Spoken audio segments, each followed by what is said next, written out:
If I told you that there was one magic pill that if you took it, your life would be 10x, 100x, 1000x better, more lively, more vivid than it ever was before, would that be something that would interest you? Would it be a pill that you take? I remember not too long ago, I was watching this Dr. K video, Healthy Gamer GG, and he introduced this idea of we color our world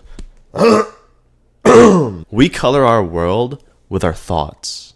Whatever we see, whatever we experience, it's all hinging on our thoughts. When something happens, we all have the propensity, I have the propensity, you have the propensity to not only see the event, but add our own thoughts to that event. Was it a good event? Was it a bad event? Did you feel embarrassed? Was it a good thing? Was it a bad thing? Are you going to do it again? How does it make you feel?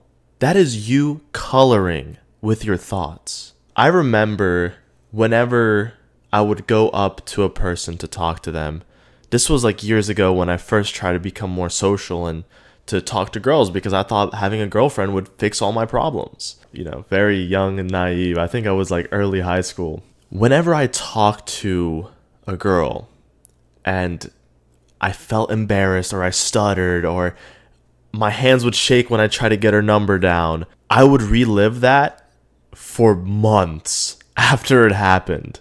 And I would constantly add thoughts to it. Oh, I'm shaking because I don't deserve her. I'm scared. What if she rejects me? What if she hits me? What if she does this? When in reality, the situation was, I'm feeling a little nervous and my hands were shaking. It's just a fact.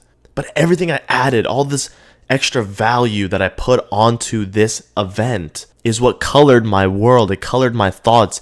It influenced the way I saw and how I moved. One thing that really pisses me off is people who are overly negative. No matter what, the best fucking thing could happen to them. They could win $1 million. They could find $100 bill on the ground.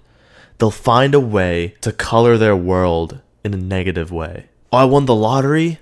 Yeah, but it's only temporary. I don't really deserve this $1 million. Like, it was just luck.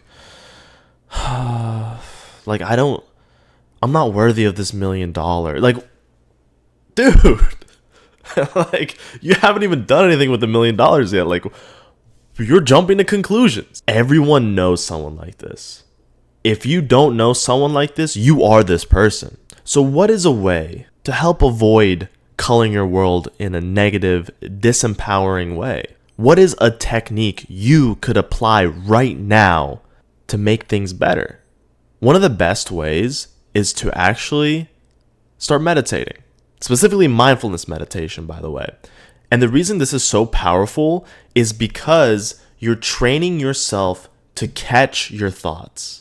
You know, thoughts are this thing that automatically just pop into your brain. When I say, don't picture a pink elephant, the common thing is like, oh, you're picturing a pink elephant or whatever. But even if you're not picturing a pink elephant, you're thinking something. And you didn't consciously conjure that up. And another one I really, really like, which I think is far cooler than the pink elephant thing. What is your favorite movie? You probably had a movie pop into your head just at this moment. But why'd you pick that movie? Well, it was like filmed really well and the actor's really cool and I like this actor and this actress looks sexy. Yeah, but why that one? Why? There's a bunch of other movies that could have popped in your head. Why was that one the one you chose? Maybe another movie popped up and you're like, no, not that one. And then another movie, that was okay. And then this movie popped up and you're like, this is the one. I like this one. So you don't control most of the thoughts you have. It's kind of a knee-jerk reaction that the brain has. It's just boom, like, oh, you're looking for something? Boom. Oh, the conscious is looking for something? Subconscious. Boom. I'm serving it to you right now, sir. So when you color your world negatively, your brain is serving you negative thoughts. So when you meditate and do specifically mindfulness meditation, I'm sure there's some other obscure meditation technique, and Dr. K, I'm sure, talks about it. You are learning to catch thoughts. You're not necessarily stopping them or altering them in any way at this moment, but there's a little space in between the thought popping up and what you do with that thought. And then within this gap is when you can make a change. So when you train yourself through mindfulness meditation, through catching your thoughts, analyzing them, and letting them dissipate, you are beginning to take control of your thoughts. You are becoming more powerful.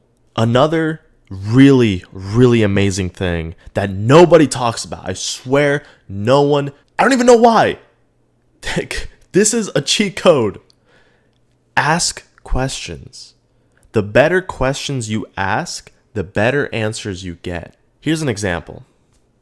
Let's say you have a thought, a negative thought, like a knee-jerk reaction thought, where for me, when it comes to doing cold calls, doing business stuff, it's, oh, like, I'm bothering them, like, I'm being annoying, I have nothing to offer them, and I guess I'm just, like, I'm not meant for this. Boom, okay, why do I think that? That's a very surface level question.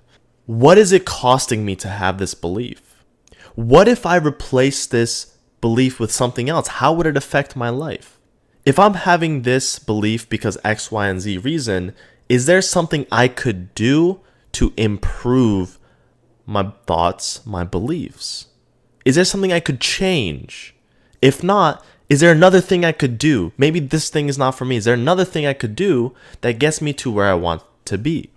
You see how I'm asking all these questions, and they're very specific, and they're meant to have you try to dig a little bit deeper and to maybe find the twists and turns that you wouldn't automatically think of. So become really good at asking questions. There's a very simple framework where you can ask 3 whys for any particular topic, and you'll get to a very deep level within yourself. So maybe going back to the first example, okay, so why do I feel like, why am I nervous about offering my services to people? Well, maybe I feel like what I'm bringing isn't valuable to a lot of people. Okay, well, why do I think it's not valuable? Well, I feel like it's something that I did pretty easily and I had no trouble with it, so why would other people have trouble with it? Well, why do I think it's easy? You see what I'm saying? Like, we're kind of getting deep into it, and then I caught myself like, well, actually, sure, it's easy for me, but it doesn't mean it's easy for other people. If it was so damn easy, no one would be overweight. No one would be fat. No one would need to get like GLP-1s. No one would need to do any of this stuff. The businesses wouldn't exist. If everything was so easy to do by yourself, life as we know it would be fucking different. I just had that thought right now by asking questions. If that doesn't show you how powerful it is, you don't watch videos. Like, I don't know. I genuinely don't know what to do with you. Stop. I feel like I've said enough. I've said plenty. If you have any questions, if things didn't make sense to you, feel free to comment. Links in the description. I have a community. I have a free 1-hour coaching call. I feel like I have to put that out there. Now that I give that as an example, I'm putting my cojones on the line. I'm putting them all on the table. If you have questions, please comment them down below, because more video ideas for me and your questions get answered. So, all right, guys. Ending thoughts. Color your world good. Don't color it badly.